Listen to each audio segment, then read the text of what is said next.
Vamos a una cosa que pasó ayer que me llama muchísimo la atención. No sé si usted sabe lo que son los autómatas. Los autómatas eran unos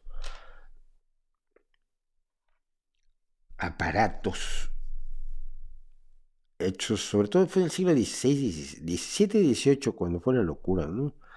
De hacer aparatos que simularan seres vivos.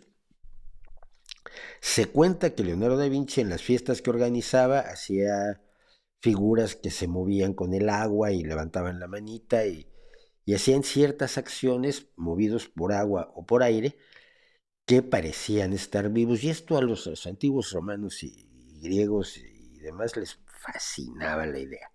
Hay grandes autómatas en la literatura mitológica. Estoy recordando el gigante Talos, por ejemplo, ¿no? Entonces, en, en el siglo XVI, XVII, no, el siglo XVII, voy a ver en cuál fue exactamente, ah, porque tiene que ver con lo que quiero contarles. Ah,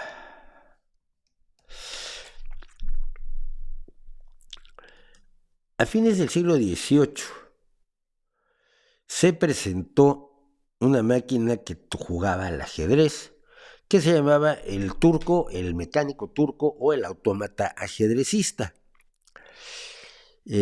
creado por Joan Nepomuceno Maelzel, si mal no recuerdo. No es cierto, lo hizo, lo construyó y desveló en 1777 Wolfgang von Kempelen.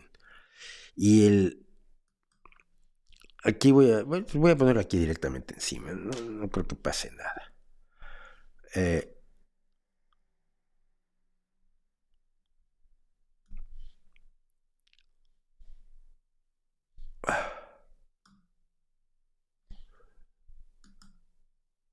bueno, a ver si lo podemos poner aquí y se los enseño.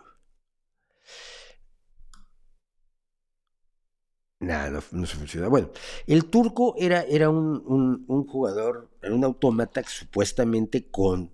¿Cómo funcionaban los autómatas? Pues a través de lo que sería una programación analógica de engranajes y varillas y movimientos muy pequeños y muy finamente programados, insisto, analógicamente en los aparatos, hacían cosas extraordinarias, ¿no? Había un pato que caminaba y decía cuacuá y comía pienso y luego hacía caquitas. Claro, tenía un depósito donde guardaba el pienso y luego tenía otro depósito donde echaba de donde salían las caquitas sin que el pienso hubiera sufrido ninguna transformación, ni física, ni química, ni de ningún otro tipo. El caso, el caso es que el turco llamó muchísimo la atención hasta que se descubrió que lo que había dentro era un señor que jugaba al ajedrez.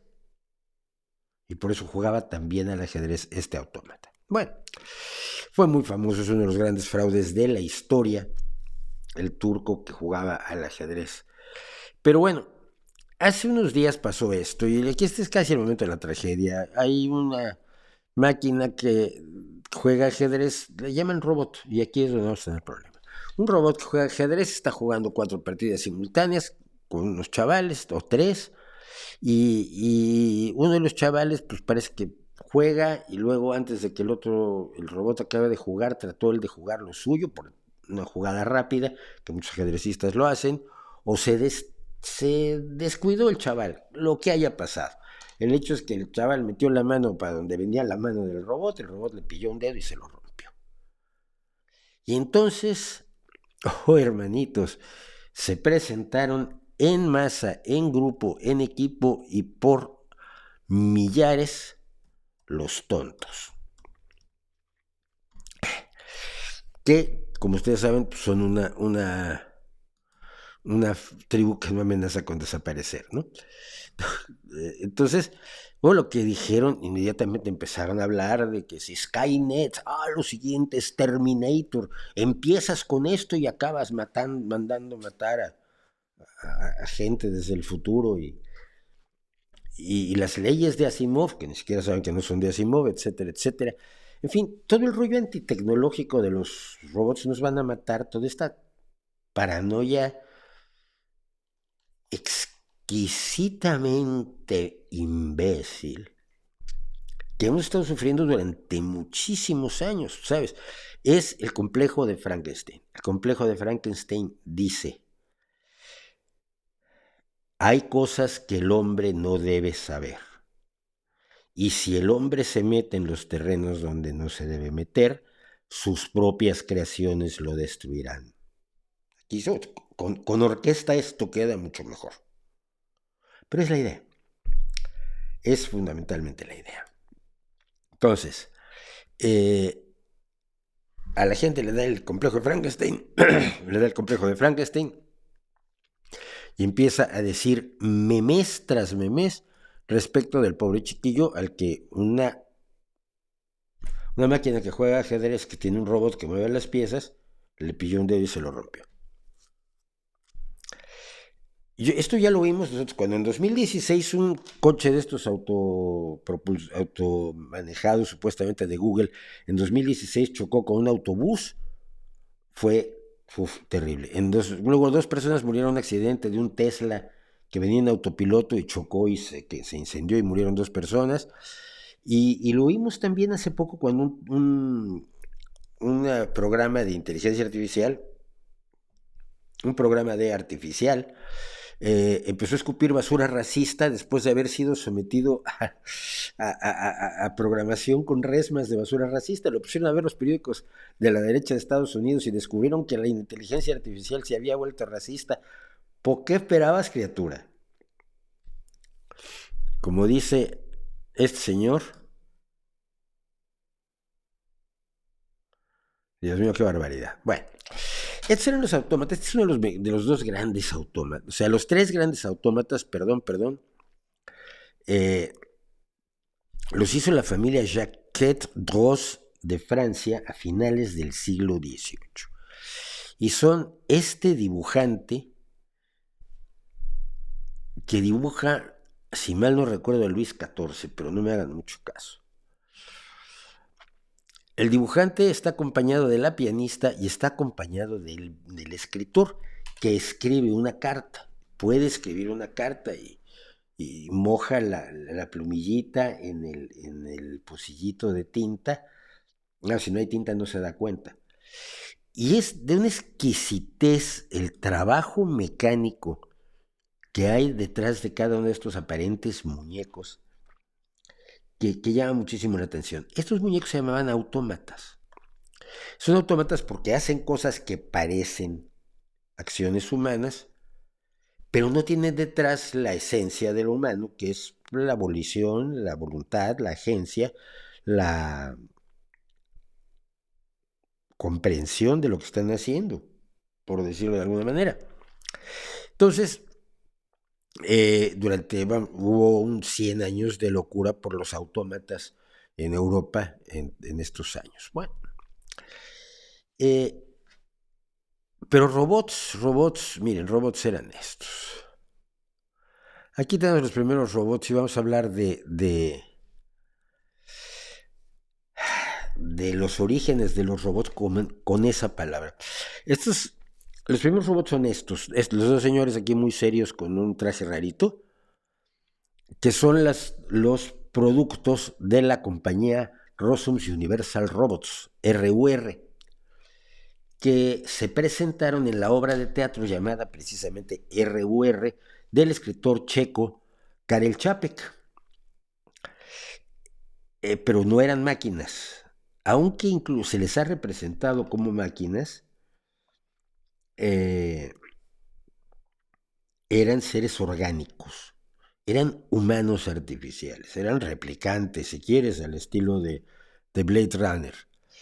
Pero el hecho de que fueran seres orgánicos artificiales es clave para entender todo el desarrollo de la obra, porque al final se sublevan y sustituyen a los seres humanos. ¿Por qué? Porque son esclavos que se han querido liberar.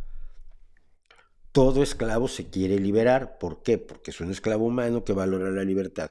¿Por qué valoramos la libertad de los seres humanos? Pues no sé, pero lo hacemos. ¿Y por qué mi rumba no se quiere liberar? Porque no es humana, no tiene idea, ni siquiera se considera a sí misma nada, no tiene la capacidad de considerarse nada. Ella a la hora que le toca va, barre la casa y se regresa a su central de carga y ahí ronronea día y medio hasta que le vuelve a tocar barrer. Es la diferencia entre un autómata y un robot. Eh, Antes de que hubiera la palabra robot, apareció el primer robot en cine. Esto es maravilloso, porque ese es un robot llamado Automatón. Insisto, la palabra robot no la había inventado nadie. Faltaban unos años para que Karel Čapek inventara la palabra robot, que viene de robot a trabajo forzado o trabajo duro, del checo. Y el que está a la derecha es Harry Houdini, el gran mago y desenmascarador de charlatanes. Y lo que tenemos ahí es a Harry Houdini peleando contra este autómata. Pero un robot. Pero luego lo anduvieron paseando por Estados Unidos. O sea, pues lo puede usted ver en la película The Master Mystery, el misterio maestro, con Harry Houdini. Pero lo primero que dice en la primera línea abajo de la manita del autómata es lo principal. Una figura mecánica con un cerebro humano. Miren, yo sé que le hemos llamado robot a muchas cosas que no lo son y que no deberíamos llamarles robot. ¿Por qué? Porque en general cuando nosotros pensamos en un robot, pensamos en un ser que tiene una vida subjetiva equiparable a la humana. Una conciencia que puede entender, puede interactuar con otra conciencia como la nuestra, reconociéndola como conciencia. Y tiene una conciencia tal que los humanos reconocemos esa conciencia en el robot.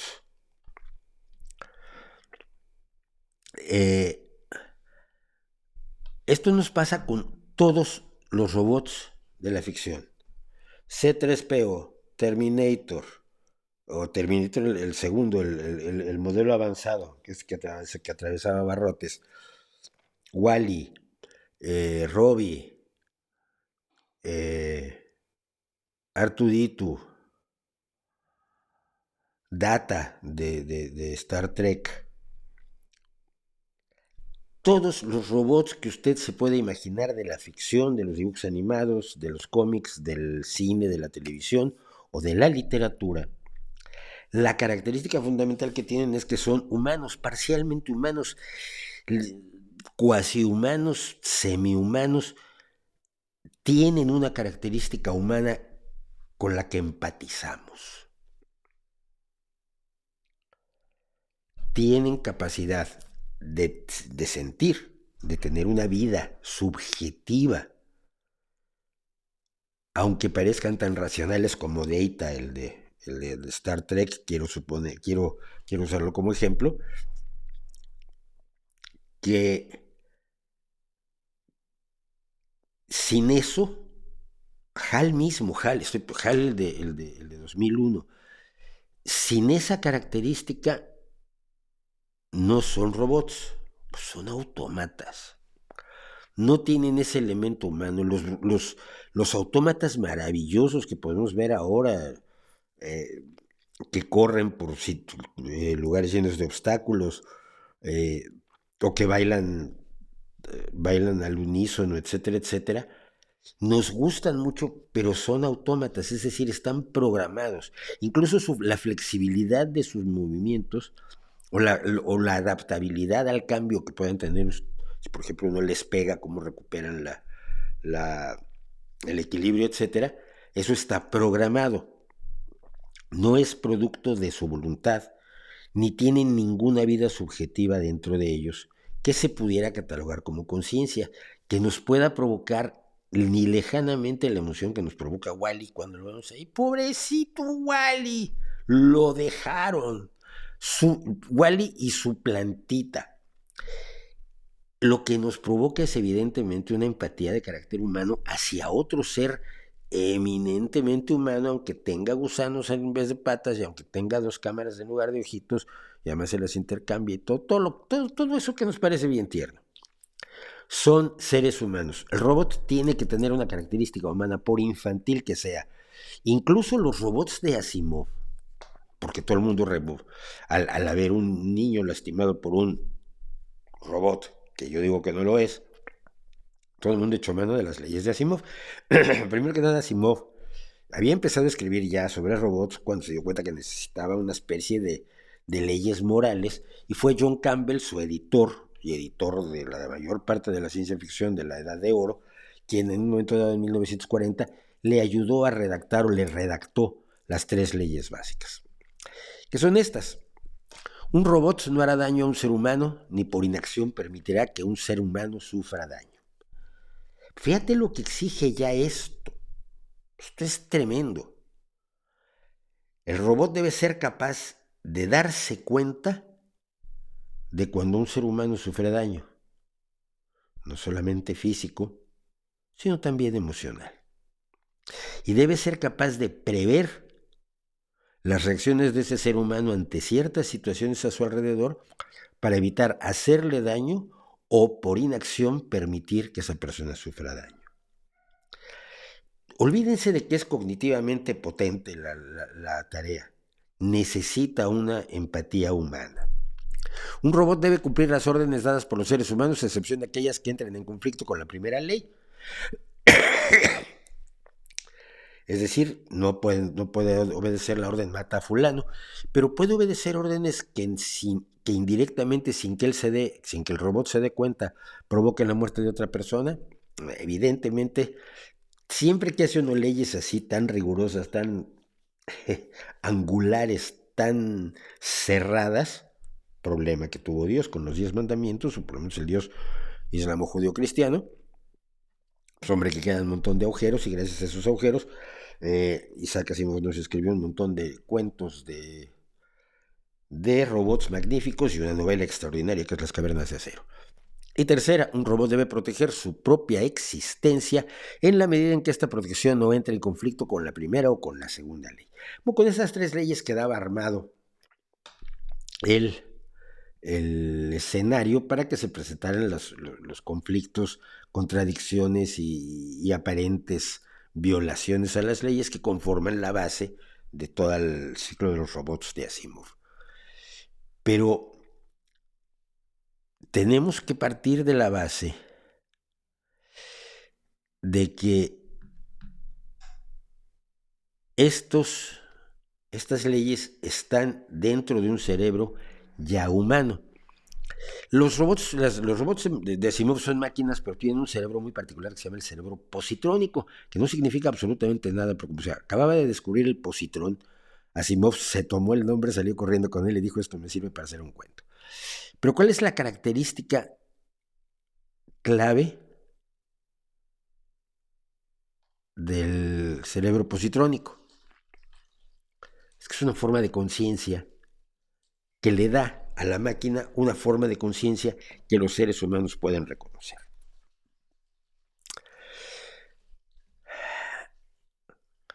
Así que todos los que yo consideraría que usted y yo vamos a llamar robots reales,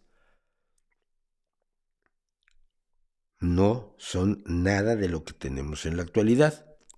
Nada de lo que tenemos en la actualidad. Mire usted. Yo sé que mucha gente cree que el mundo se inventó el día que nacieron y que esto de las máquinas que juegan ajedrez debe ser más moderno. Esto es el Boris de 1979. Corría sobre una Sinclair. Y cuando empezábamos en el mundo de los ordenadores y tal,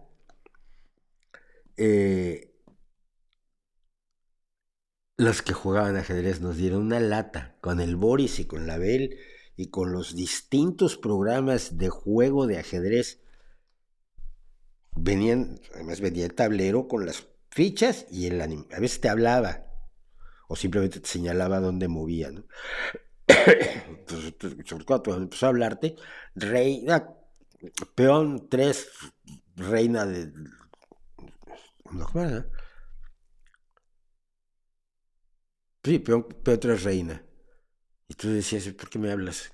Ya porque la gente cree que las máquinas hablan, modernísimo, no se tienes idea. Me acuerdo cuando llegaron los primeros automóviles que hablaban en México en los años 80, fue, sí. Tiene usted abierta la puerta, ¿a ti qué te importa? Póngase el cinturón, no me da la gana. Era el Levarón, el automóvil que hablaba, y le contestaban horrible todos. Bueno, esta es una máquina que juega ajedrez. Han mejorado, se han perfeccionado, se ha avanzado mucho, pero son más o menos lo mismo. No necesitas tampoco una capacidad de procesamiento como la de Deep Thought, la de Deep Blue, que fue la que le ganó a Kasparov, ¿eh? En general, para jugar con cualquiera, con el 99% de los seres humanos, Boris ya tenía capacidad suficiente para darte hasta con el gato. Este es el abierto de Moscú donde se ocurrió la tragedia. Con lo que tienes es una máquina que juega ajedrez, como Boris, allá en el año 1979, con un brazo robótico, con un brazo automatizado, que hace una serie de movimientos preprogramados para mover el alfil a 4 caballos y mover la torre a rey 2, jaque. Es una máquina que juega ajedrez con un brazo automatizado, pero allí no hay un robot ni cerca. Y a ver si los medios de comunicación, y a ver si por favor los propios científicos y los propios tecnólogos que mueven esto, tienen la decencia de recordar a la gente que aquí no hay ningún robot. Que ojalá lo encontremos, ojalá y llegue. Pero no hay robots. Mira, yo en mi infancia, que yo decía primero, en mi dorada infancia, pero no es cierto, lo pasábamos bastante jodido. Es lo malo de ser pobre y crecer así en las condiciones que me tocaron, ni modo. Eh, este juguete lo tuve, o algo enormemente parecido. Me acuerdo que en sus semicírculos de mano trataba yo de meterle cosas, porque se podían girar un poco los brazos hacia adelante y hacia atrás. El pirindolo de arriba salía y caía nada más, no estaba conectado a nada, era un alambre con un que subía y bajaba, pero me divertía que tuviera como un resortito aquí arriba. Y luego, pues si le dabas cuerda, caminaba. Era como su gran hazaña. Pim, pim, pim, pim, pim, pim. Y además tenía como gusanos en los pies, gusanos, sí, sí. Entonces, orugas, perdón. Y entonces así, y yo soñaba con un robot de verdad. Estamos aquí. Y yo creo que falta muchísimo, muchísimo tiempo para para que lleguemos a tener robots de verdad. Creo que estamos muy, muy, muy lejos de ello. Pero llegará, y cuando llegue espero estar y disfrutarlo. Y entre tanto, por favor, a los que diseñan y venden estas cosas, yo les pediría menos fuegos artificiales y menos hay un robot le rompió un dedo a un niño. Y hay gente imaginándose que el robot se enojó porque el niño le jugó a un movimiento inesperado de caballo y entonces ¡wow! Le rompió el dedo. Se arman unas películas. Que váyanse a trabajar con los directores de cine de Hollywood y no molesten a sus vecinos, porque sus vecinos, en la mayoría de los casos, son inocentes, hijos míos.